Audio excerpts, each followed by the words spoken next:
We don't hit home runs on this pod. We work station to station. I'm back with my battery mate, as always, Dustin. We didn't do a series review of the New York series. Unfortunately, it didn't work out for timing purposes. But we're going to chat about the last week. Dustin, another couple series wins for the Jays. Yeah, I'm feeling good about the team right now. A couple games mixed in there that are, a little bit downers, and we'll talk about them. But overall, taking 2 out of 3 every 3 days is going to get like a 100-win pace. So I'm happy about that. Over 500. I think we're on the upswing. Well, that is 4 series on the bounce now that they have won, starting at the home opener with Seattle, following through to this weekend with the San Diego Padres.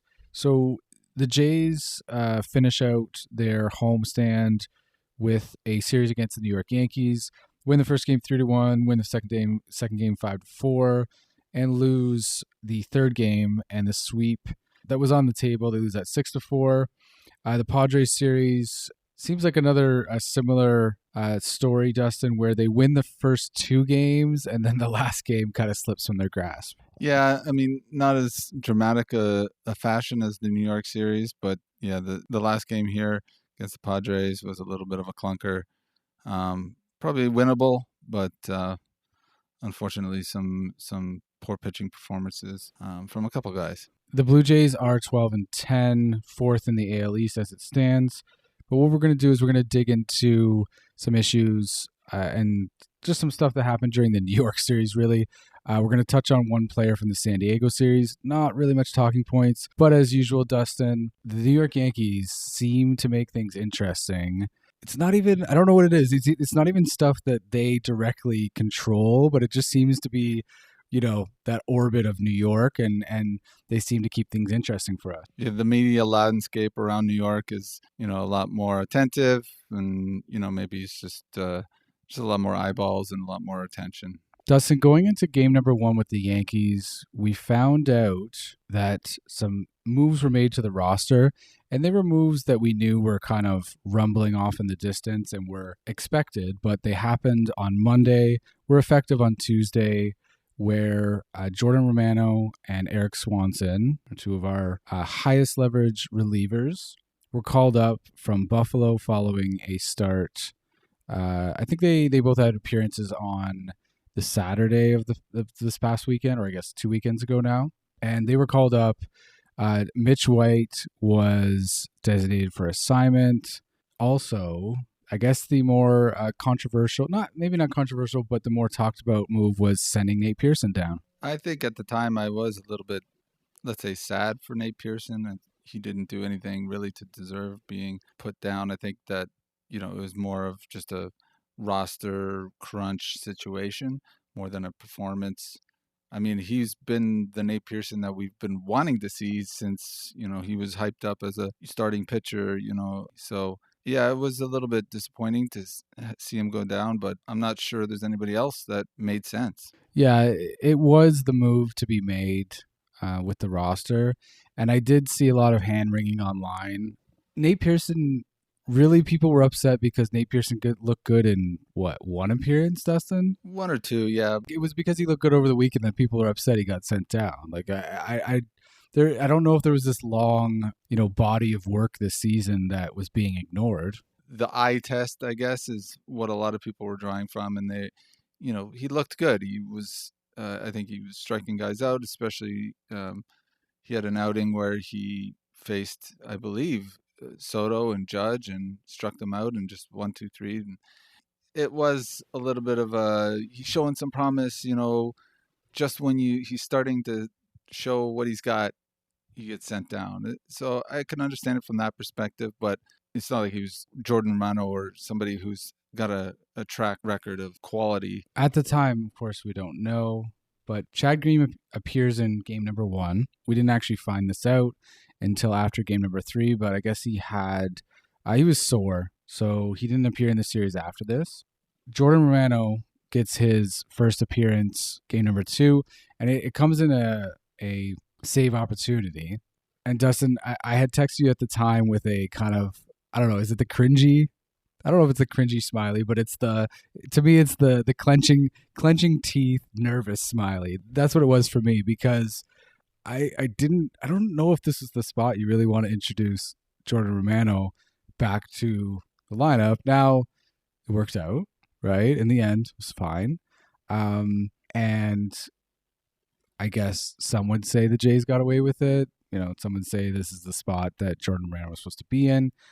But Dustin, my question to you is were you at all questioning bringing in Jordan Romano in the top of the ninth in game number 2?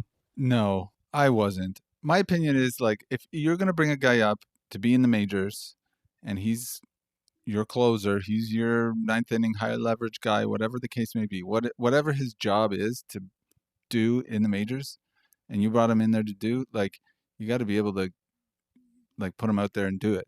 If he's not ready to do it, then don't bring him up, or be honest about like, okay, we're bringing him up, but we're gonna put him in low leverage or something like that. Like, to me, if you're bringing Jordan Romano and for that matter Eric Swanson up from an injury stint, and you're bringing them, putting them in the pen in a season where we're trying to win, you got to like put these guys in there, and they got to do their job. So I wasn't, and that's why I said like, why the cringe face, because like it's Jordan Romano, he's your closer. If he's going to be in there, he should be pitching the ninth. So the Jays do go on and win game number 2, no problem. It was a little closer than I think it probably should have been, but they win it 5-4. Go on to game 3, looking for a sweep, and in the ninth inning, John Schneider brings on Eric Swanson, so the second of the 2 call-ups back, and Eric Swanson does not look good, Dustin, at all. No, he just looked like he didn't have his fastball velocity. He just didn't look like he had any idea of just how to pitch in the majors. I don't know. It didn't look good. Kevin Barker, Dustin, I don't know if you listened to Blair and Barker following that. He described Eric Swanson's split finger as no words, just poo. He just didn't have the fastball. And then when you don't have the fastball, when you're like a 2-pitch pitcher, especially a splitter fastball pitcher, like the splitter just looks like, well, if it doesn't have the bite, if you don't have the velocity and the bite on it, and then your fastball doesn't have the velocity either, they look like the same pitch, and the batter's just going to swing at whatever, as long as it looks like it's in the zone. And that seemed like what they were doing. They were just swinging at whatever they could and making good contact. So yeah, Barker's right. It was shit. Following that game, John Schneider does come out and confirm that Chad Green was sore, which basically everybody was wondering, like, why is Chad Green not coming in this scenario? Which I think if he was healthy, I would have preferred Chad Green. Eric Swanson didn't look good. Dustin, I don't know if Eric Swanson was actually ready, and I don't know if he should have been put in that. Like, he's obviously going to do his best, and if he's in the pen, like, John Schneider also didn't really have many options. There was like him or Tim Meza. Of course, there's Bowden Francis kicking around. Going back to Barker didn't really seem to have a problem with like going to Swanson. It's just that Swanson didn't look good. I question if he was ready leading up to the call-ups. From what I heard, and it's not reading too much, but from what I heard, everybody was saying that Jordan Romano seemed closer to coming back than Swanson. I heard the same thing, and it's just, speaking of Barker, I mean, a point that he made that I think rings true for me is that a lot of times it's the player that has to tell you when they're ready too, right? These guys don't just look at a guy pitch and then say, yeah, he's ready, he's not. There's going to be conversations that you have with the player. There's going to be, situations that you consider. For example, the outings that both Romano and Swanson were having in Buffalo were on very cold days. In Buffalo, there's no dome there, so it's very cold outings. And they were saying, yeah, our velo is down. Yeah, it wasn't great outings, but it's cold. And I think if you brought us up to the majors, we'd be fine. And that I think they both said that probably to their coaches. I mean, I obviously don't have the insight, but if they wouldn't bring them up if they didn't think they were ready, and John wouldn't have put them in if he didn't think Swanson could get the job done. So and they just didn't. At a certain point, like the players got to get the job done or not, and you know, yeah, you could say it was a little unfair to put him in such a you know tough spot, ninth inning against New York, your first major league outing of the year. Yeah, that's tough. It's not easy, and he fell on his face. But uh, you know, like you said, there's not a whole lot of options there for John. I don't know if Bowden Francis is better in that spot. I mean, maybe, but then what do you do? Uh, the next game when Yariel Rodriguez is pitching and he's only going 4 innings and you don't have that long man ready there.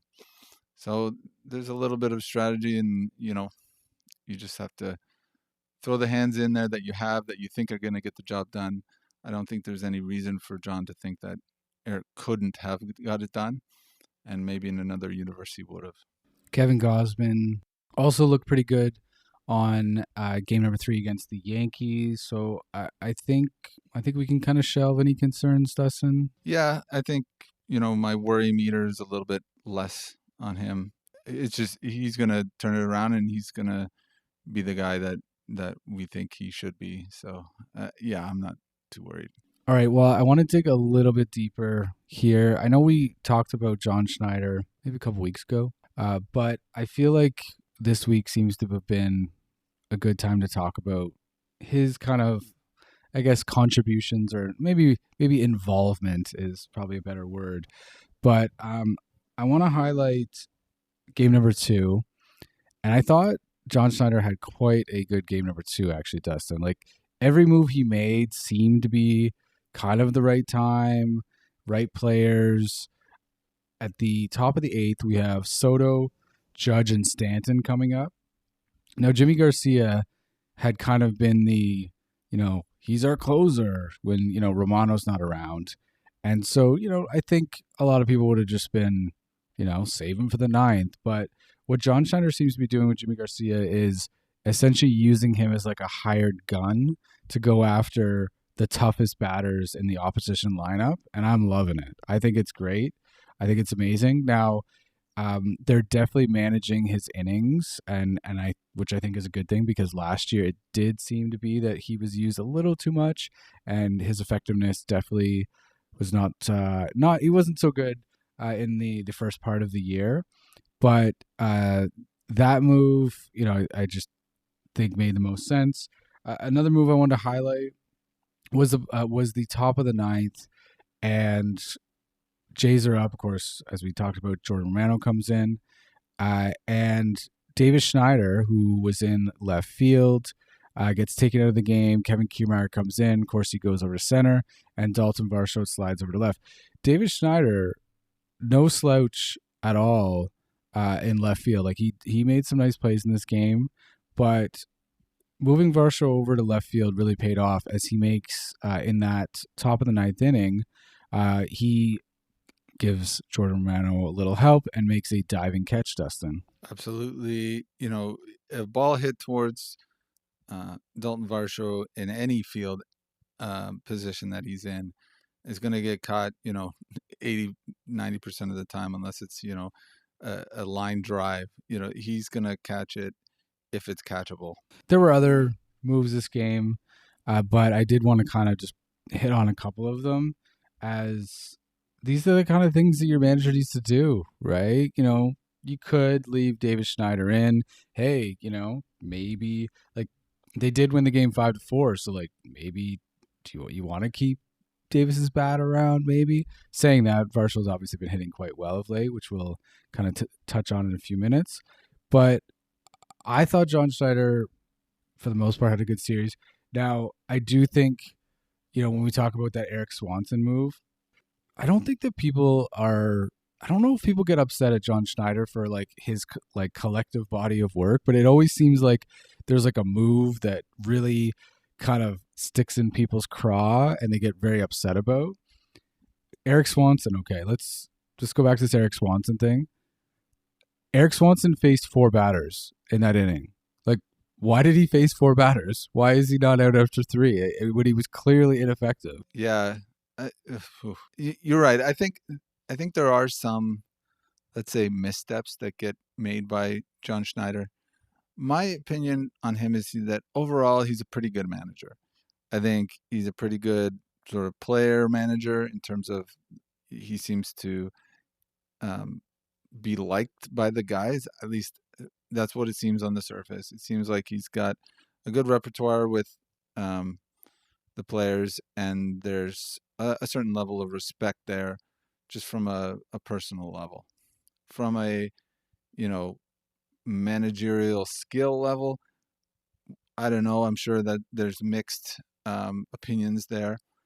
He does make, I think, overall, he makes reasonable moves. He has good people around him that can help him make those decisions. And the few missteps like that, when you mentioned, get magnified a little bit. Not that the fan base in general is really bad, when compared to some other teams around the league, but I think Toronto fan base can be pretty critical of a manager, especially if they see him make some mistake. I mean, I think there was some moment last year where he forgot that he had already come out to talk to the pitcher, and then he came out to talk again, and that kind of forced his hand to have to make a change that he didn't want to make. So he'll make a few bonehead moves, and those will get amplified, and people will remember those, but then they'll forget the good moves, like the ones that you've mentioned before. That it's like, well, obviously you make those moves, duh. And he doesn't get credit for the good moves, but he gets all the shit for the mistakes. Well, I saw some comments online after that game number 3. Oh, the Jays got Schneidered again, and I'm like, what do you mean they got Schneidered? Like, this is on a percentage basis. John Schneider is the most winning manager we've ever had in the entire team's history. I sent you and Rob a message. The winning percentage has bounced around a little bit this weekend, but it's pretty much stayed around 570. So at the time of discussion, it's 569, which is exactly 20 points higher than his closest, I guess, rival, which was Bobby Cox. Blue Jays fans have all of these, fond memories of Cito, and some have fond memories of John Gibbons, others maybe not so much. But for different reasons. He for different reasons. But he completely blows these guys out of the water in terms of the amount of games that he has overseen and actually won. Now there are 2 managers technically ahead of him, Gene Tennis and Mel Queen, but I think Mel Queen managed 4 games, and I think Gene Tennis ran 30 games. Well, we're not counting that, right? So minimum of 162 games, so 1 major league season. With that minimum, John Schneider is out front, and he's out front by a considerable margin. Yeah, I mean, some of that has to do with, the relatively short tenure that he's had so far compared to someone like Cito and compared to especially John Gibbons and Bobby Cox. But I think that's a fair point. And he's had, you could say that in that tenure, he's not necessarily had, a super all-star team. Like, if you remember back to, the 92, 93 seasons, and even just those teams in and around those years, at least the few years before, I mean, there's man, I can't think of all of them on the top of my head, but there's at least 6 Hall of Famers on those teams. Those were crazy good teams. So this team isn't that, and it hasn't been in John Schneider's tenure. And so, to have the winning percentage that he has with the team that he has, I think that's, a reasonable achievement. And hopefully that he can just tack on to that with, some good seasons here in the next few years. Most listeners will probably know where I stand on John Schneider. I don't know. I don't think he's a problem on this team. I don't think any of the issues we're dealing with is not as a result of John Schneider. That's my opinion, of course, right? But that brings us along to my latest gripe with the front office of this team, Dustin. When this all kind of happened this past week, especially game number 3, it seemed like they called up 2 pitchers that were kind of ready to varying degrees, sent down a pitcher who was in quite good form that they could have used in at least one of those spots. And I'm going back to like I've hit on roster construction before as being, if we're going to talk about a quote unquote problem, that's been a problem for me. But I think just the way that the roster's been dealt with, I'm not confident in that it's in the best hands. And now saying that, I've never been confident that it's in the best hands, but just the way that this has been handled over this week, I just haven't liked it. And I want Jordan. Everybody wants Jordan Romano and Eric Swanson to be back, but I don't think Eric Swanson was ready. And I asked previously, did it make sense to make a double, essentially a double swap, or did it make sense to maybe stagger these moves a little bit? And of course, if you call up Eric Swanson and say, "Hey, you want to come to Toronto?" he's going to say yes, right? Like, I'm ready, of course. But I'm not so certain that this was handled in the best fashion in the past 7 days. I think there's a part of this that I agree with. I think I agree that for sure with hindsight, but even in the moment, I think you could have said, listen, Romano looks good, but Swanson, I think you need a little more time. We're going to bring up Romano. We're going to DFA Mitch White. And, Nate looks good. Let's give him a little bit more, at least for the rest of the New York series. And then we'll figure out what we figure out next week. Obviously, we don't know what all the decision points that go into making these moves. I mean, you could say, were they ready or not? Yeah, that's part of some of it. But there's might also be, a couple other things that are taking into consideration. I mean, one that I can think of off the top of my head is you're in Toronto for that week again with New York. The flight from Buffalo is, really short. And so maybe the thought was okay, these guys, they're close to ready. At the time, Chad Green was still healthy. If you need a 9th inning guy, you've got Yimi Garcia, you've got Chad Green. You can bring these guys up and you can use them in low leverage and they can build up and then, you're good, right? That could have been the thought. And it's okay, we're in New York or we're in Toronto right now. The flight's short. Let's bring them up now while they don't have to travel across the whole country on a plane out to San Diego to join the team, yada, yada. So there may have been just some of that. It's just now's a good time to do it. Well, just before we're going on this long road trip to San Diego. And then I think we're going to Kansas City next. And then, coming home after that. So you maybe didn't want to wait that long or didn't want to get these guys. I don't know. There could have been all those kinds of decisions. Like I said, I think there's a little point, especially in hindsight, that, it would have been better to have Nate Pearson in that game instead of Swanson. I do agree that we are discussing this in hindsight, and we can't expect other human beings to predict the future. Obviously not, right? That's obviously a ridiculous suggestion. And I do think we should clear one thing up, though, is that there were a lot of furor online of why didn't they, Chad Green's injured. Why doesn't Nate Pearson essentially replace him, or remain on the roster, and Chad Green is maybe moved off to the IL or otherwise? The problem is that timing doesn't make any sense. We were communicated the Swanson and Romano were coming up, and the players that were moving out for them. This was communicated on Monday to us, Monday afternoon.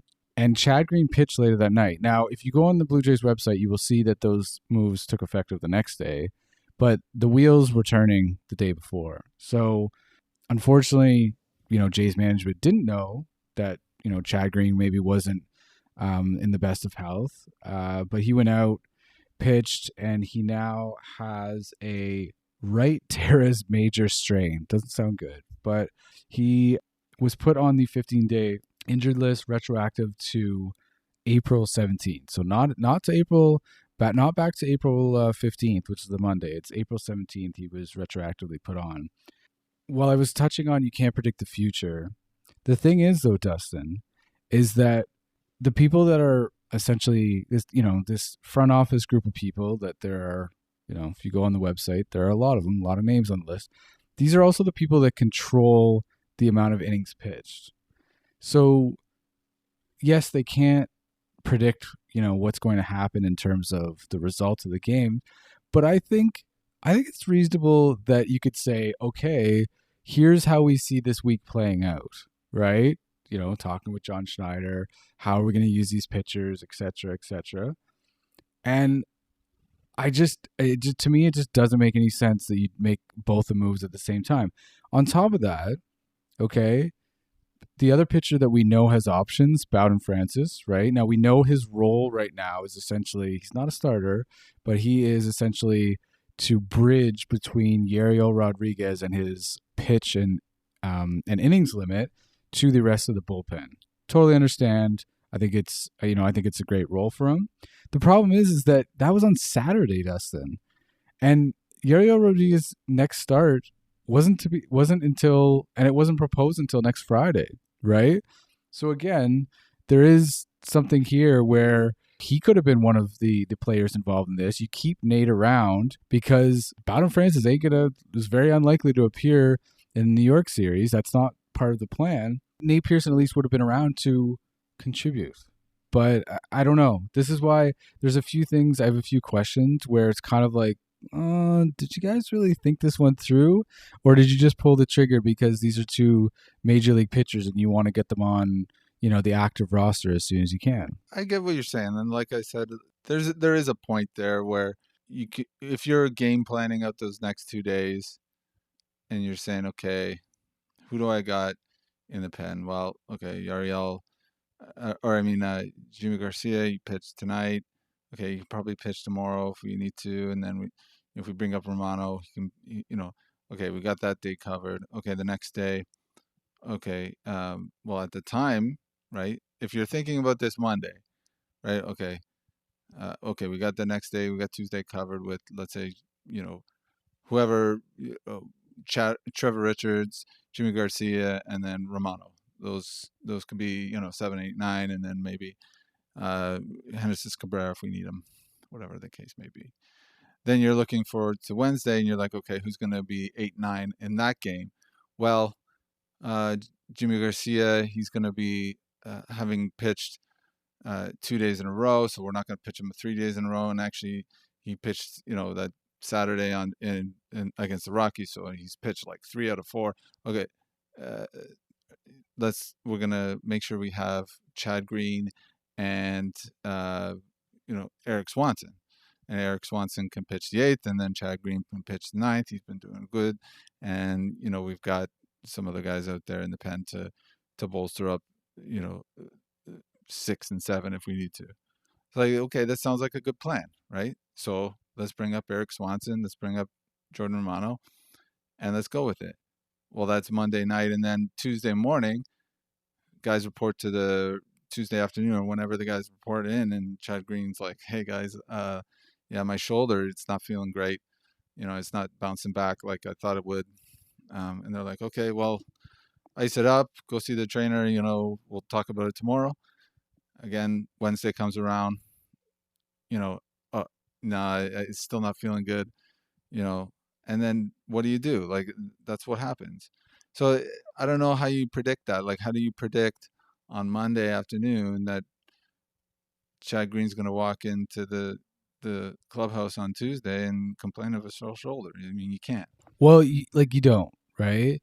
I just think it's more of from a planning perspective. So Jordan Romano and Eric Swanson were called up and made one appearance each, right? Like, I feel like you probably could have gotten Nate Pearson at least a couple appearances in that series. And yeah, like as I said, I at the time, if we're gonna take the Nate Pearson move and just take it kind of solely in itself, it seemed like he was made the most sense. But the more I kind of pull this back, I'm kind of I don't know. The thing is that what happens is it just gets thrown in John Schneider's face, right? Oh, John Schneider fucked this or did that or whatever. He just doesn't seem to be the issue here. I don't think reasonable fans think John Snyder was the problem there. I mean, crazy callers on, Jay's talk after the game maybe think that, but I think most reasonable people, I mean, if you listen to Blair and Barker both had, kind of similar opinions to what we're talking about. It's like, yeah, maybe Nate Pearson, I think Blair said that too, like Nate Pearson probably would have been better to keep on the roster and let Eric Swanson, gear up in Buffalo for a few more starts or a few more outings rather. And then Barker was saying basically that what is John Schneider going to do? These are the horses that he's got.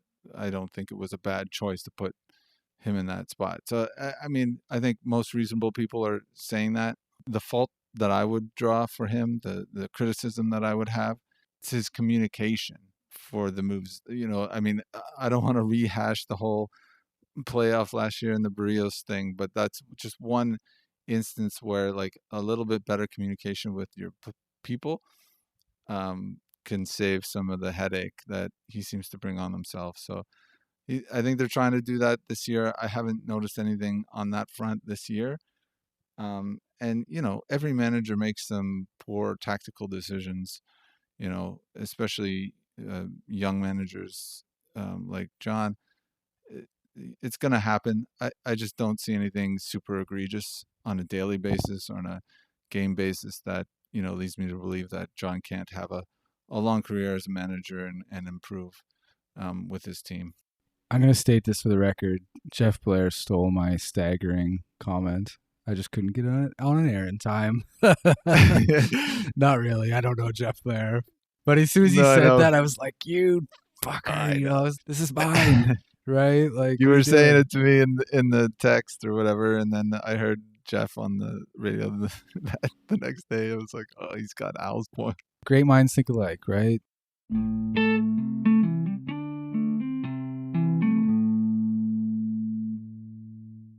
Dalton Varsho has definitely turned around. He's now hitting a whopping 242, Dustin, with 5 home runs leading the team, 11 RBIs, and his OPS is 836.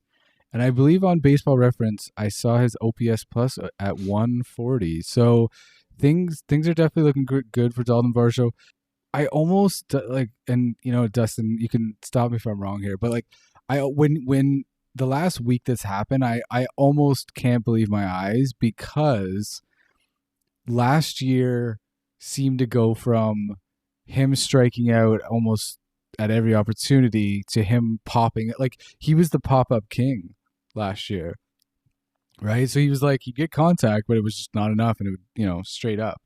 But he is absolutely mashing the ball right now, and which is good because Dalton Varsho pretty much plays every day.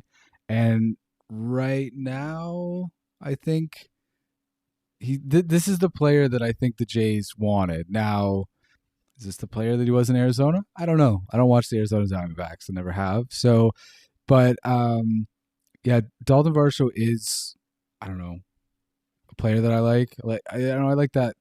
He looks like a running back running the bases. I like how hard he works. Like, he's just kind of this package of player that I quite like. But I think he's definitely performing right now, and let's hope this continues. Yeah, I remember back, one of our early podcasts where we were talking about Dalton Varsho ahead of the 2023 season. I think what I said was, he's the kind of guy that the fan base is going to fall in love with, because he's the kind of player that I just see this team or this fan base falling in love with, in the past. Guys like Reed Johnson or John McDonald. Yeah, John McDonald. Like these hardworking kind of, just full effort kind of, I don't know, dirtbag's the right term, but just like, always got some involvement in the game, some play or at bat that you can point to as, having contributed. And even if he doesn't, he at least, tried hard that day. I don't know. I, um, for me, Dalton's really kind of improved on his like chasing balls out of the zone. That's what I've noticed. Like he's just really focused on like his pitch, it seems. I was looking on his stats, and yeah, like he's really improved his chase percentage. I think he was something like 85th percentile, like basically top 15% of the league in not swinging at balls out of the zone. And that's really good because when you force a pitcher to throw in the zone, that's when you can barrel them up, and that's when you can hit home runs like he's been doing over this last 4 or 5 days. So, I'd love to see him continue that. Not to mention, the insane value that he brings in the field. He just like gets really good jumps, really good reads. He gets to balls like game two against the Padres. I think he had at least two or three like amazing run saving catches that I think we texted back and forth, and I said, Lourdes Gurriel doesn't get to that. We kind of forget the the adventures of the outfield from 2 or 3 years ago that we don't really experience with Dalton and Kevin Kiermaier out there. Before Dalton Varsho joined the Toronto Blue Jays, his last year with the Diamondbacks, he had a 4.8 WAR, Dustin. And I thought I heard something that he was one of a very few amount of players that essentially hit in terms of his batting average hit so low, but had brought so much to the table. And last year with the Jays, 3.9, like that's a really good wins above replacement. And he seems to be clicking with the bat now. I would say like everything that you talked about, like, not chasing and all of that, it seems like the Jays are doing a lot better in that department this year. And I think overall they're having better at bats. And for me, I think in team sports, it's not always like I don't think you can always focus on the final result. Like you need to focus on, that quote unquote process, how well did you do something? And I think when you focus on that, that's where the wins and, the desired results come afterwards. And like even, George Springer, leadoff hitter, well, he's just recognized like, okay, I'm a leadoff. I can walk more. That's my on base percentage is gonna shoot up now, right? And then, when he gets pitches to hit, he can put a good charge on them. But it seems, following that first road trip of the year, I had a lot of concerns. I still do have some concerns. I think, there's a long way to go here, but I do think there are some promising signs. And while the Jays aren't scoring a ton of runs, they're scoring enough runs, Dustin. And I just quickly went through all of your games. And essentially, when they score 5 runs, Dustin, they're 9-1. Yeah, I mean, that makes a lot of sense. I think, 5 runs is kind of a magic number in terms of average, runs per game. If you have that going for you, 5 or more runs per game, I mean, you're going to win a lot of games. And so, yeah, I think they're scoring just enough runs to keep them above water in terms of the standings. Their pitching is outstanding, and so that keeps the opponent's run scores low, and they're squeaking wins in that way. I think that's going to be kind of their MO for this year, is going to rely heavily on the pitching, and hopefully the guys can put together enough hits in sequence that'll score 4, 5, 6 runs, and they'll win a lot of games. I really think these 2 games in Padres, one thing that I could sort of point out about them, at least the first 2 games there, and a little bit in the second, like when they scored runs, it was in bunches, right? They scored early. They scored, put together crooked numbers in a couple innings, and then it seemed like they coasted through the games a little bit, at least the game 1 and 2. They ended up winning on the back of strong pitching performances. But what I'd really like to see them is try and put together 2 or 3 of those innings in a game and try and score 6, 7 runs to really provide some relief and some less stress on the bullpen over the course of the year. The baseball that we're watching right now is definitely more enjoyable than, I don't know, I would say 90% of last year. Like, maybe let's chop off April. But after April, it was kind of frustrating. Guys weren't hitting with, runners in scoring position, and that RISP stat was just constantly being thrown in our faces all year. So I think going into Kansas City on Monday, the 22nd of April, I think we're looking okay, and I think that actually should be pretty good series. The Royals have a lot of really good young players, especially offensively, and I think seeing how the Jays stack up against the Royals, Jays being a bit more experienced, maybe not as gifted, in terms of the bat and being able to score runs, but maybe a bit more well-rounded. I think it'll be a good kind of litmus test, see where they're at, especially given that it's on the road. I think you're right. I think Kansas City right now has a pretty good record, and a lot of hype around them. I think that maybe some of that has to do with some of their opposition over the start of the season. I haven't dunked too deep into their schedule, but as far as I understand, they beat up on the Rockies a little bit. But yeah, I think they are a good, strong young team who can put a hurt on you if you're not careful. Again, it's going to come down to our pitchers holding them to 1, 2 runs and our offense scoring more than that. I mean, that's going to win you games. And we'll see. It'll be a tough test. And I like the Royals. I think they're kind of a lot like the Blue Jays in their division. They have a standout shortstop, just as the Jays do. So Bobby Witt Jr. will be one to keep an eye on during this series. But Dustin, I think that is all the time we have, and we'll be back at some point this week or next weekend. We'll see how our schedule shakes down this week and time permits. Thank you very much for joining me.